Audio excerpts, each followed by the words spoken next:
কি বাবা, আশীর্বাদের হাত।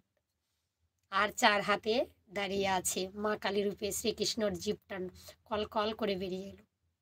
যে শ্যাম সেই শ্যামা, তাই না? সঙ্গে সঙ্গে যেই না জীব বেরিয়েছে, যখনই ওই জটিলা দেখাচ্ছে কুটিলা, ওই যে দেখো কালোছোড়া এখন আয়ান দাদার ভয়েতে কৃষ্ণচন্দ্র কালী সেজেছে। ওই আয়ান দাদার ভয়েতে কৃষ্ণচন্দ্র কালী সেজেছে। দেখো দেখো নগরবাসী, ও দেখো নগরবাসী, আয়ান দাদার ভয়েতে কৃষ্ণচন্দ্র কালী সেজেছে। বাচ্চা চুপ! মা কালীর পুজো দিচ্ছে আমার বউ, আলাভোলা গোয়ালিনী আমার বউ, কোনোদিন আমার কথার অবাধ্য হয়নি। মাকে বলে এসেছে তোর এই চোখগুলো না তোর একদিন উপড়ে নেব, কিন্তু চল তাড়াতাড়ি, এখানে ডিস্টার্ব করা যাবে না। বলছে দাদা বিশ্বাস করো দাদা, সত্যি বলছি, ওটা শ্রীকৃষ্ণ কালোচোরাটাই হয়। তোকে বিশ্বাস করবো? বারবার তুই এদিক ওদিকে আমাকে ডেকে নিয়ে গিয়ে তুই তোর বৌদিকে মার খাইয়েছিস, কিন্তু তোর বৌদি কোনোদিনও আমাকে ছাড়া কিছু ভাবেইনি, ভাবতেই পারে না। বলছে দাদা তুমি ভুল করছো, পস্তাবে। দেখো দেখো দেখো দেখো, ওই যে দেখো বাঁশি ধরে দাঁড়িয়ে আছে। যখনই কুটিলা দেখছে শ্রীকৃষ্ণ বাঁশি ধরে দাঁড়িয়ে আছে, আর যখনই আয়ান দাদা দেখছে, যখনই দেখিয়ে দিচ্ছে শ্রীকৃষ্ণ চার হস্ত ধরে কালী সেজে দাঁড়িয়ে আছে, জিভটা কল কল করে বেরিয়ে গেছে।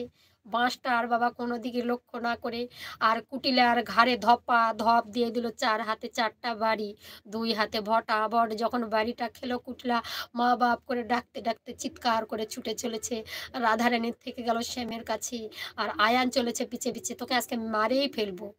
এতগুলো লোক সবাই মিলে আমার রায়কে নিয়ে এসেছে কৃষ্ণকে পুজো, সে কালী পুজো করতে, আর তুই সবসময় ওটাই ভ্রম দেখিস নাকি?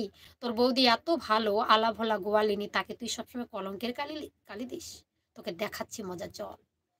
ধরে নিয়ে গিয়ে কুটিলাকে মায়ের কাছে ফেলে দিল, বলে মার, দু কষান দিয়ে দে। মুখ পুরি স্বামীকে খেয়ে আমার ঘাড়ের উপর জঞ্জাল হয়ে বসে আছে, মার। এদিকে মারামারি চলছে আর রায় কিশোরী সেখানে বিহার করছে।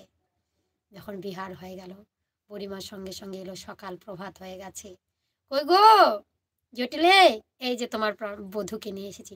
মারে বেশ তো, ভালো হয়েছে তো পুজো? কেমন হয়েছে? বুড়িমা বলছে খুব ভালো হয়েছে পুজো, অমাবস্যার রাত, শুভ রাত, সারা রাত্রি পুজো করেছে তোমার রাই কিশোরী, সারা রাত ধরে পুজো করছে, পুজো হবে না ভালো?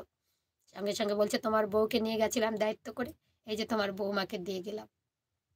রাধা গোবিন্দের মিলন হলো সেখানে নিধুবনে, আর বৌমাকে পরে নিয়ে এলো তো।